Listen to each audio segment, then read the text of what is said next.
Let's eat mga kaibigan. Happy lunch time. Masarap na naman yung baunan natin ngayon mga kaibigan. Namiss ko magbaon na naman sa daon ng saging. You know, fresh na fresh mga kaibigan. At ang ulam natin mga kaibigan, napakasarap mga kaibigan ang ating ulam mga kaibigan.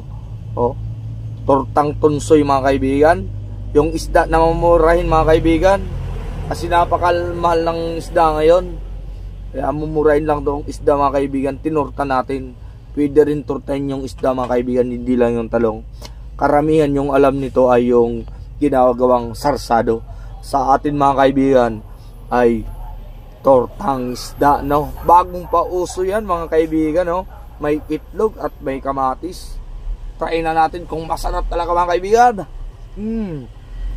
Tortang isda. Ang sarap.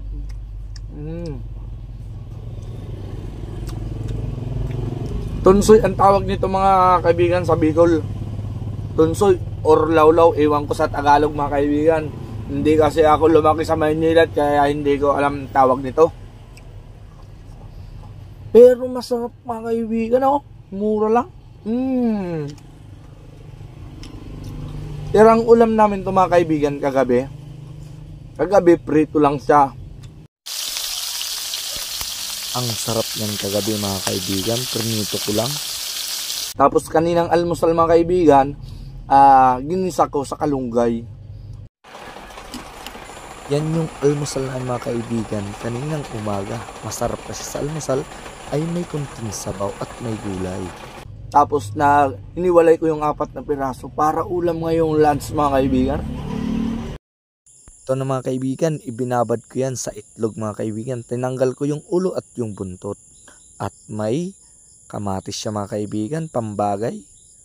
At prinito ko na nga mga kaibigan, ang kasama yung itlog mga kaibigan. Ang sarap nito mga kaibigan, the best. At syempre, nilagay natin yung kamatis para mahapkok.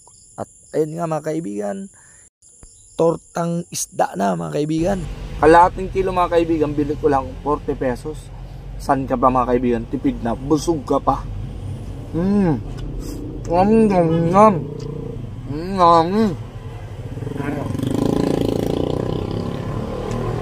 Naging lasa ng sinangag mga kaibigan.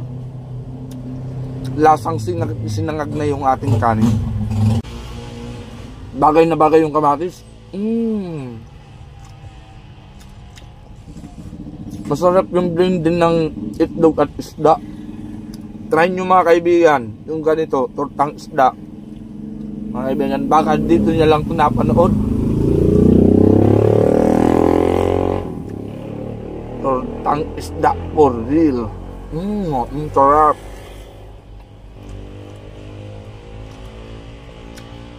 Ang mga baon kong ulam mga kaibigan, para hindi masayang, kasi minsan hindi na uubos mga kaibigan, kasi dadalawa lang kami sa bahay ng asawa ko. Pangatlo yung anak ko mga kaibigan, kalahating kilong isda, di pa namin mabus-ubos. 3 kainan. Kung hindi ko ibabaon mga kaibigan, mapapanis lang, masayang.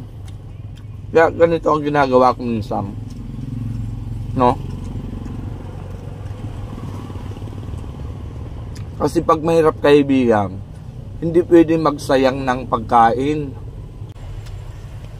Yung mga mayaman, hindi kumakain ng mumurahing isda. Mga blue marlin kinakain yan. Hilupin, mga tuna. Pero pag mga mahirap kaibigan, ganito lang okay na. The best talaga mga kaibigan maging mahirap. Masaya ka na sa mga simpleng ulam.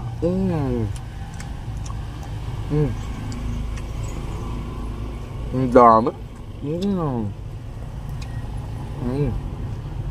Ngon nhom. Ngon nhom. Ngon nhom. Ngon. Ngon. Ngon. Ngon.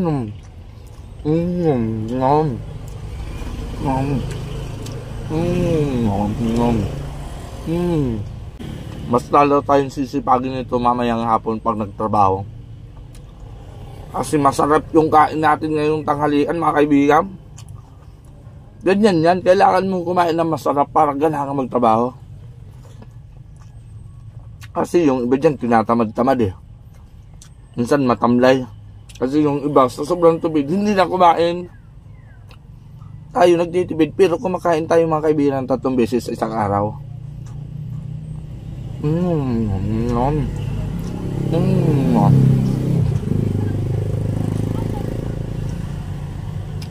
Mahilig ako mga kaibigan sa half-cooked na kamatis.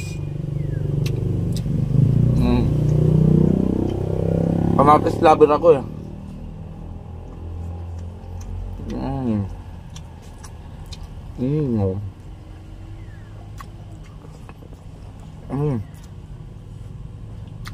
Patapos na tayo mga kaibigan. Maraming salamat sa iyong panonood. Hanggang sa muli.